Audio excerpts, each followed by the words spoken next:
After making waves as the first country to grant regulatory approval for the vaccine against the Wuhan coronavirus, which is really just a glorified cold, but I'll talk about that in another video.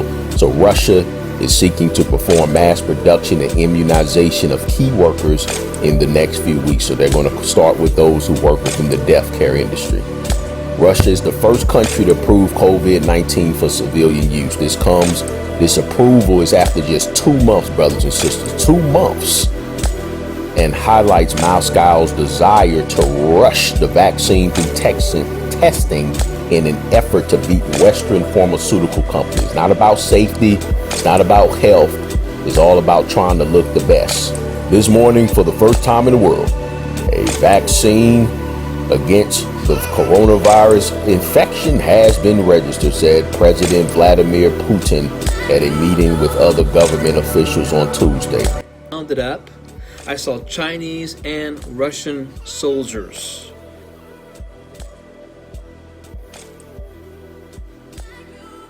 On the ground. And Russian soldiers were telling the Chinese soldiers to go and pick up these people, round up these people, secure this quadrant, secure this area.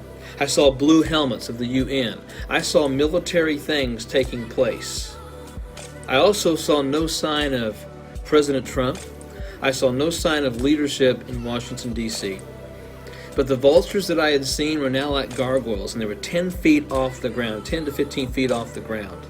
And they were just attacking people mercilessly. I saw people hiding in their homes and garages. I saw churches being burned. I saw homes being burned. I saw absolute chaos. And the fist punch on the November of 2020 is what got my attention. And then I heard the words again, brace yourself, brace yourself, brace yourself. That has been something that I have heard for almost 7 months now.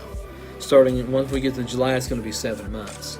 And once again, I'm not claiming to be a prophet. I'm not proclaiming, just we'll see what happens in November, through November, and see if I'm right about this.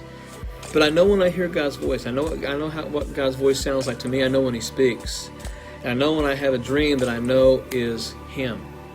And the things that I was seeing, I don't say this to scare people, but I say this to warn people that there are some pretty sinister things coming down the pike. And not just for the lost, but for God's people as well. The second dream I had last night, and it woke me up. In this dream, we just had a yard sale to help fund a team going to Ecuador this next year. And we had a yard sale. And I had asked our secretary to get us some change for that yard sale. So in the dream that I'm having, I walk into the bank to get some change. And on the door it says there's no change available. I saw the sign, it registered in my mind, but I walked on in, and the president of the local bank was at the teller station. And she was going to be taking care of business. And I said, I need to get $10 in quarters for a yard sale. And she said, I'm sorry, but the U.S. Mint is no longer making currency, or making change, like pennies, nickels, dimes, quarters, half dollars. We're not doing that anymore. And I was like, well, what do you mean? She said, they've stopped doing it. And I said, well, how are we going to be able to charge $1.50 for anything? And she said, prepare for hyperinflation and just charge $2. And then she said to me in the dream, oh, and by the way, $1 and $5 bills will follow soon after that.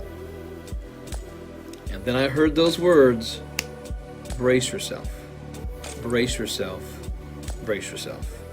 And I woke up, I wrote these things down. I've never gone on video and recorded the dreams that I've had. And I hesitated to not do the one I had back in December.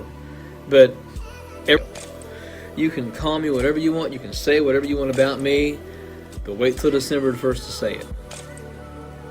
And if I'm wrong, I'll be the first one to come out and say, folks, I don't know what I was thinking. I don't know what I ate that night. But I've never had 2 dreams like this. I've never had a part 1, part 2. Part 1 came fully true. And part 2, I believe, will as well. So, heed my words, folks. Believers, stop messing around if you're not living for the Lord like you need to. Because the press, there's an olive press moment coming for the church in this country. An olive press moment. And we're going to get crushed and squeezed and pushed down. That's why I believe God keeps saying, brace yourself. He's saying this to me so I can say it to you. Brace yourself for the things that are coming. Endure till the end, no matter how hard it gets. I'm not giving up the faith that I have in Christ. I've come too far in this walk and too far in my life to do that. But I want to make sure that others don't make that mistake and don't just walk away from it. Take up the cross, deny yourself, and follow Him. Thanks for listening.